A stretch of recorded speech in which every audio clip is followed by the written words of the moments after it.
Good morning, everybody, and it's your morning drive with Adam. And we're gonna continue our discussion today on healthy friendships, but honestly, I'm not really sure where we're directly gonna go this morning. Normally, as I'm getting ready and whatnot, I try to, think about, some stuff that I want to talk about this morning. I'm like reading, some stuff this morning in my own time, and this morning, I guess I'm just gonna give a little bit of a testimonial, if you will, a little bit of a personal story about my own friendships and my own journey in friendships, if that's okay with you. Again, looking at Proverbs 13:20, and it talks about if you walk with the wise, you'll become wise. With the companion of fool suffers harm. And I guess from my own perspective of looking at friendships, I kind of viewed friendships improperly, I guess, for the last few years. Excuse me. I started off, okay, so to put in perspective about how old I am and whatnot, I grew up watching shows like Boy Meets World and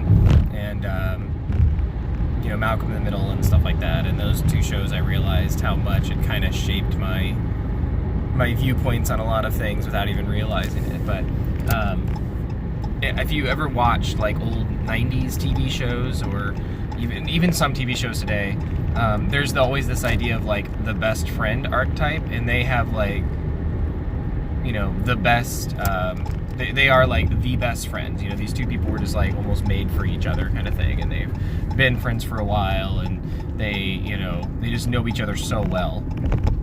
And in some shows, they actually joke about how their friendship is closer than their like the couple's marriage. So, for example, like Scrubs, which is not necessarily a show I endorse for you guys to watch, but I find it funny. Turk and JD are often compared to like a married couple, and in Boy Meets World, Sean and Corey are such best friends that like during Corey's wedding, he says all of these things, and Sean is just like right there up with him, and he's like, I have to go speak to her now, and he's talking. It was just one of those like funny moments where they always make the joke that the best friends are essentially married kind of thing. And so I kind of grew up almost with this this archetype is expressed other ways too, like Psych. If you've ever watched Psych, the Guster, I'm blinking on their name, Sean and Guster. But anyway, if you ever watch those shows, you always see like this best friend archetype in a bunch of fiction. And for a while I thought that's kind of like what a best friend was. Like if you ever had like a best friend, they were going to be your one and only best friend kind of thing, and they were going to, be the person to complete you, and not in like a marriage sense, but they were the one who understood you and all of this kind of stuff. And so for a long time I kind of fantasized, and I use the word fantasize in the true form of fantasy, about like it is a fantasy to realize that this was ever going to happen. And it's not. I just want to say that when I set myself up for that idea of what friendship was, it basically set myself up for disappointment, because if you have this ideal friend in your brain, the one who is, this is my friend who, not needs to, but this is how I view my friend. With this and this, these kind of qualities. When that person doesn't meet those expectations consistently, then you're just setting yourself up for disappointment. And rather than let that person be who they are and just enjoy spending time with them and enjoy the company that they give you, just sometimes you're almost setting them up for failure to not be this ideal friend that you have, constructed in your brain. And you guys probably may not have ever gone through that, but I'm showing you a little bit about my journey. And so I had some friends in high school who were very good friends, better than I thought they were at the time.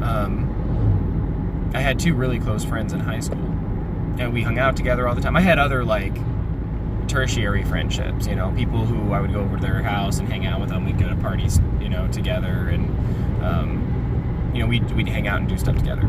But there were two friends that I was pretty close with. I mean, really close with. And when I went to college, I still had this idea. I was kind of like, I was talking to God about it too, and I was like, all right, God, you gave me two good friends, and he gave me like more friends than that too, but like two of my close friends, and I don't really have that like one person who is the completed person for me, so I talked to God. I was like, okay, God, well, that was nice. You just took this ideal person I had in my head and just split it across several different people, and that's fine. And I was like, okay, that's fine, but I'm gonna meet my real friend whenever I get to college. So I got to college, because the reason I thought about that is if you I've talked to a lot of adults, and they're like, yeah, my college roommate's like my best friend, we still hang out, all of this stuff, and they talk about their college roommate or their college friend being their best friend. Well, so I was really excited going to college. Like, I get to meet all these new people. Maybe I'll meet like my best friend for life, kind of thing. And not to say that my friendships in high school weren't great. It's just at the time, in my mindset in high school, I was not. Well, one, I wasn't in a healthy mind state, but two, I didn't have a rational understanding of what friends were, and so I took them for granted. So I got to college, and I'm like, yeah. And then once I got to college, the people there just weren't. While they were great and fun, and I had great times with them, I realized pretty quickly that I just wasn't getting as close to them as I was getting to my friends that I had in high school. And I gained a new understanding and appreciation for who they were, my friends in high school, I mean.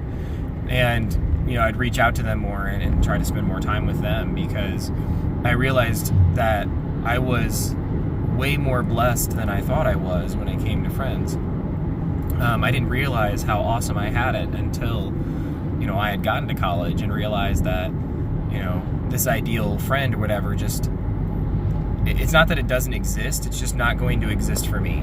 Other people might have, the opportunity to have somebody who is that close to them. But for me, I have been blessed not with one friend, but with three.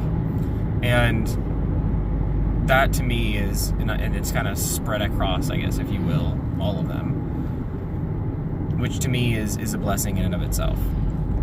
And so I had to learn in college, one, to change my perspective of what a true friend was, but also to be the friend that I idealized in my head. In order to have a great friend like that, you have to be that friendship. So I guess that's my final thoughts for today, and my challenge to you is really sit down and evaluate who your friends are. Or not your friends, reevaluate your concept of friends. Sit and think about, maybe even list out some characteristics of what you would consider an ideal friend, and look at yourself to see if those goals and whatever are realistic. Then look at yourself and see if you are meeting your own standards for what a good friend is. And then really pray about it, talk to God about it, be honest with him. If you're not there, ask him what needs to change, if you're the one who needs to change, or maybe if your perspective needs to change. So let's go ahead and pray, and I will let you guys go. God, today we just want to praise you for just so many things, for providing us people in this world to interact with, for people that are diverse. God, I just thank you that people are not all the same, because the world would be a very boring place if we all just thought the same way and acted the same way and did all things the same way. God, I just thank you that we have the ability to interact and have fun, and just get to enjoy time that you've given us here on this planet. So, God, today as we're going throughout life, point out to us the opportunities where you have blessed us. You've shown us that you've shown us the people who are important in our lives. and help us to be appreciative of what we have been given. God, we love you, and we just want to honor you today. We pray these things in your name. Amen. Have a great day, guys. Love you, and I will talk to you later.